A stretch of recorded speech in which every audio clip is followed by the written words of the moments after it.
Una vez vistos los transistores FET, vamos a abordar el siguiente tipo de tecnología que surgió en la historia, que fueron los transistores MOSFET.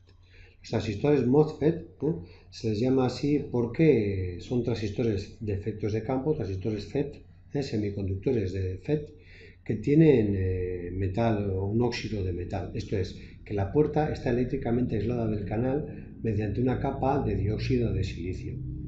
La característica que presenta esto es que tiene unas características, le confieren unas características muy especiales.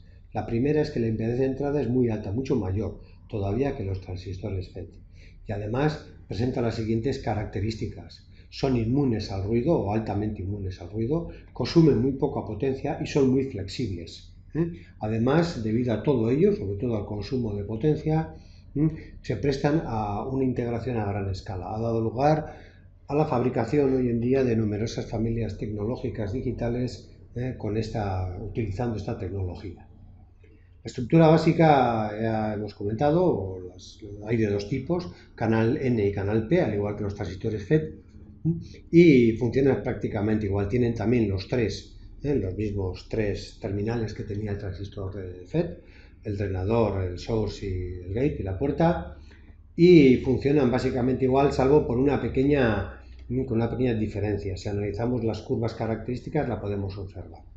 Curvas características similares a las que teníamos anteriormente en un FET, pero en las cuales podemos ver en el eje horizontal representados la tensión drenador-surtidor y en el eje vertical la intensidad de drenador.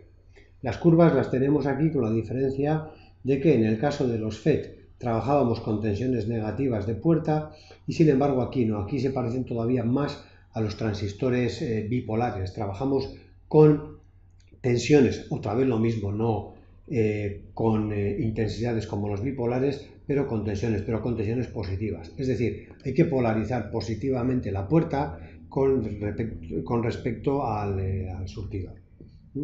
Por lo demás, exactamente igual. Si yo coloco una resistencia determinada de drenador, pues voy a tener una recta de carga, voy a poder trabajar en los diferentes puntos de funcionamiento y pues bueno, podemos decir que a más tensión de puerta, mayor intensidad, mayor saturación, y a menor tensión de puerta, más tendencia hacia el corte.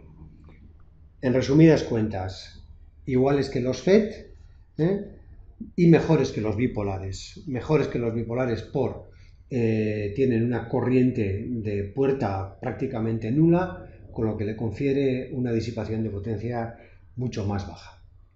Si a continuación pasamos a analizar la curva, la práctica, pues la práctica que tenemos que realizar es esta. Tenemos formado un amplificador con un transistor 2N7000, que es un transistor MOSFET, en el cual, pues como hemos comentado, tenemos aquí dos resistencias de 470 ohmios, con los cuales formamos o colocamos que este punto tenga una tensión de la mitad de la alimentación, del orden de los 6 voltios, y aquí tenemos una resistencia de realimentación negativa, en la cual vamos a tener una caída de tensión, con lo cual la tensión drenador-surtidor va a ser la diferencia entre esta tensión menos esta. Por lo demás no tenemos absolutamente nada. Vamos a correr, el circuito es este. Bueno, aquí tenemos metido una alimentación de 20 voltios, le podemos dejar esa alimentación de 20 voltios y hemos colocado un punto de medida aquí para detectar el punto de funcionamiento. Si yo analizo esto, la corriente continua no entra por aquí, yo pongo en marcha, vemos que la tensión en este punto es una tensión del orden de los 10 voltios. Aquí tenemos una tensión bastante elevada, vamos a ponerle 100 voltios, paramos, volvemos a poner en marcha, con lo cual la alterna es prácticamente nula, en este caso, la alterna en entrada, con lo cual la tensión en este punto es de 11 voltios, es decir, básicamente estamos trabajando por la zona del punto de funcionamiento, por la zona más o menos de la mitad. Trabajando por la zona de la mitad, pues estaremos trabajando pues aquí a 12 voltios. No tenemos mucho más que decir, simplemente tenemos colocado un osciloscopio entre la entrada y la salida, después del condensador, con lo cual vamos a filtrar la continua y aquí solamente vamos a tener alterna. El canal A me mide la entrada en rojo, el canal B me mide la salida en azul, y le vamos a meter a la entrada 100 milivoltios de entrada. Paramos y abrimos el osciloscopio. Tenemos aquí el osciloscopio y lanzamos la simulación. Vemos que a la entrada tenemos 100 milivoltios de pico, efectivamente vamos a darle stop para que se vea mejor. 100 milivoltios de pico, con lo cual efectivamente en el canal A 100 milivoltios de pico tenemos 2 centímetros, 200 milivoltios, y a la salida que estamos midiendo en este punto, pues tenemos 2 centímetros, sí, 2 centímetros, pero con una escala de 2 voltios, es decir, con 4 voltios pico a pico. Pues con lo cual la ganancia sería 4 voltios pico a pico dividido por 0,2 voltios pico a pico, pues lo que salga, ganancia 20, ganancia 20. Y bueno, poco más hay que decir.